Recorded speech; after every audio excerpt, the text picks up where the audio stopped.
전도서 10장 말씀입니다. 전도서 10장은 크게 두 가지를 말씀하고 있습니다. 지혜를 얻어야 된다는 말씀과 또 부지런해야 된다, 검소해야 된다는 그런 두 가지를 말씀하고 있는데 1절에서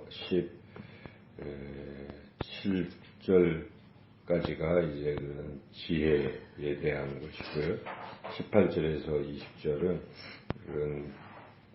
그런 게을러서는 안 된다는 그런 말씀입니다. 살펴보면 이제 1절에 죽은 파리들이 향기름을 악취나게 만드는 것처럼 적은 우매가 지혜와 존귀를 난처하게 만드니라. 그러니까 여기 이제 비유법으로 죽은 파리가 적은 우매를 비유하고 있습니다.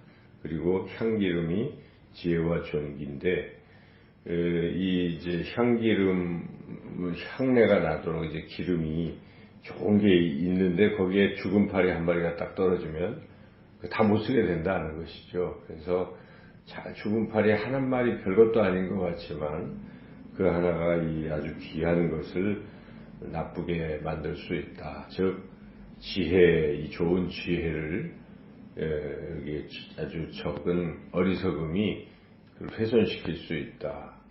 그래서 어리석음이 안 좋은 것이고 지혜가 좋은 것인데 이제 그런 것을 지금 이야기하고 있습니다. 그래서 지혜자의 마음은 오른쪽에 있고 우매자의 마음은 왼쪽에 있다는 것은, 오른쪽은 성경에서 바른 것, 좋은 것 이거 말합니다. 그래서 지혜가 좋다 지금 그 얘기를 1절, 2절에서 하고 있고, 우매함은, 어리석음은 좋지 않다. 이제 그런 것을 쭉 말하죠.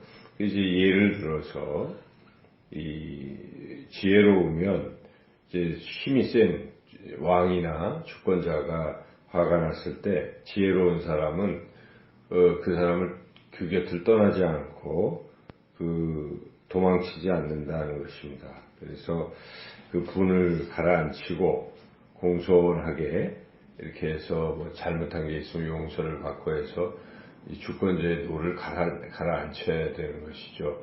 그 상황만 모면하려고 도망쳐버리면 주권자의 분을 더 촉발해서 결국 죽임을 당한다. 그러니까 지혜로운 것에 이해를 들고 있죠. 지혜로운 거 어리석음에 그런 것이고, 그리고 이제 계속 이 주권자도 어리석은 사람이 주권자가 되면 나라가 망한다. 이제 그런 것이죠. 그래서 그 큰 재난이 임한다. 주권자에게서 나오는 허물, 주권자의 그 우매함, 그 우매한 자가 크게 높은 지위를 얻는 이제 이러한 상황이 돼버리면 나라가 흔들흔들 할 수 있다 하는 것이죠. 우리는 그런 역사를 통해서, 우리나라 역사를 통해서 그냥 단지 왕의 아들이라 해서 또 왕이 되고 세습이 되지만 어리석은 자들이 왕이 돼서 결국 우리나라가 좀 힘들 때가 많이 있었죠.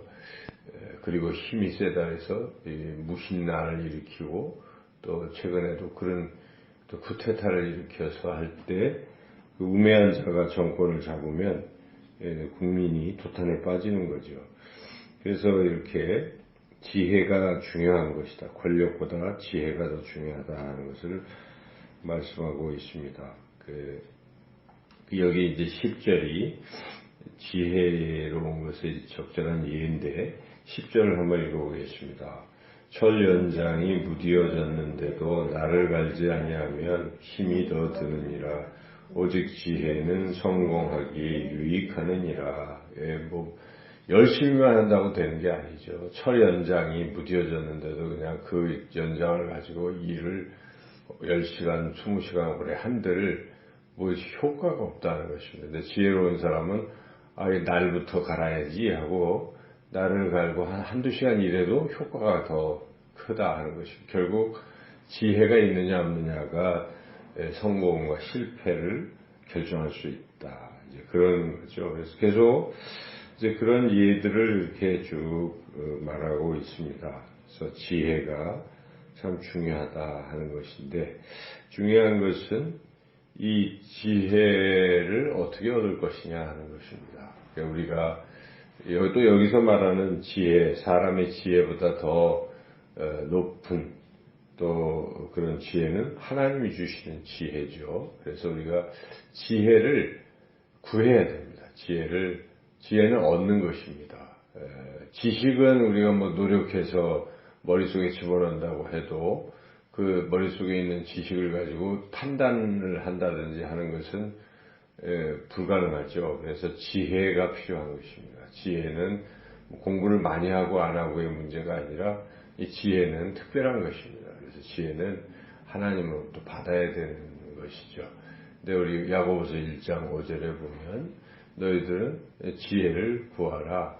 그리하면 하나님께서 꾸짖지 아니하시고 후히 주시리라 하는 말씀이 있어요. 그래서 우리의 지혜는 하나님이 주시는 부분입니다. 그래서 하나님께 지혜를 주십시오. 이렇게 기도할 필요가 있습니다. 그래서 성령은 모든 것을 우리에게 알려주십니다. 성령은 지혜 그 자체이시기 때문에 성령께서 그 지혜를 주시는 겁니다. 우리는 예수 그리스도를 믿는 우리는 이런 귀한 특권이 있어요. 지혜를 얻을 특권이 있습니다. 그래서 항상 기도하시며 하나님께 여쭤보고 그러면 되는 거죠. 어떤 상황에 자꾸 자기의 머리를 굴리고 뭐 해봤자 답이 나옵니까? 또 이 사람 저 사람 이 얘기 많이 들어봐도 결국 또 그 얘기가 그 얘기고 답도 없어요. 시간만 끌 뿐입니다. 그럴 때 우리가 겸손히 하나님께 지혜를 구하는 것입니다. 하나님 알려주시고 또 어떻게 해야 될지 말씀해 주십시오. 이렇게 겸손하면 하나님의 지혜를 후히 주실 것입니다. 그래서 그 지혜를 가지고 또 우리가 살아가야 되겠습니다. 오늘 하루도 하나님께 지혜를 구하시고 그 지혜로 살아가시기를 축원합니다. 그리고 이제 18절부터 보면 이 잠언도 그렇고 전도서도 그렇고 이 게으름은 죄악으로 계속 말씀하고 있죠. 게으름, 태만 이것도 죄입니다. 그래서 게으르면 이 석가래가 내려앉고 뭐 이래도 집이 새도 그냥 그렇게 살아가는 것이죠. 게으르니까 그 얼른 이렇게 좀 고치면 될 텐데 그러면 비가 와도 계속 편안하게 살 텐데 이 게으른 사람들은 그걸 안 해요.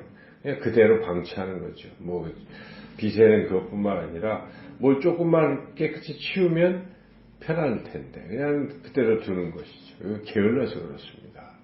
어떤 일도 그 상황이 딱 발생했을 때 그걸 처리를 하면 되는데 게을러서 그냥 다음에 해야지 잊어버리고 안 하고 나중에 이게 쌓이면 어떻게 되겠습니까? 그래서 게으르면 안 돼요. 그래서 이 성경은 우리가 부지런해야 된다. 주를 위해서 주님의 일도 마찬가지죠. 주를 위한 열심을 품으라라고 로마서에 나옵니다. 그러니까 우리가 이 게으름은 죄다 하는 생각을 하고 이제 게으름을 자꾸 버려야 되겠다. 부지런해야 되겠다. 그래서 또 깨닫습니다. 또 하나 이 부지런함과 더불어서 우리가 필요한 것이 검소한 것입니다. 검소. 이 게으름과 또 연결되는 것은 이 아주 그 사치, 게으름, 이게 비슷해요.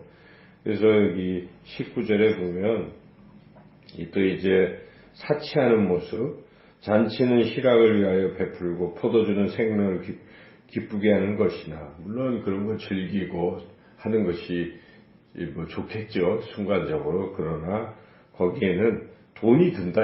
돈이. 그래서 19절에 보면 그 기쁘게 하는 것이나 돈은 범사에 이용되느니라. 그 돈이 이용되니까 그런 식으로 당장 어떤 거 하고 싶다고 해서 흥청망청 자꾸 돈을 써버리면 나중에 어떻게 살겠습니까?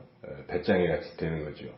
그래서 이것도 역시 죄다 하는 것입니다. 그래서 오늘 말씀에 또 하나 이제 20절은 약간 색깔이 다른데 이것은 공중의 새가 소리를 전파하고 날짐승이 전파하는데 이것은 우리 마치 속담에 반말은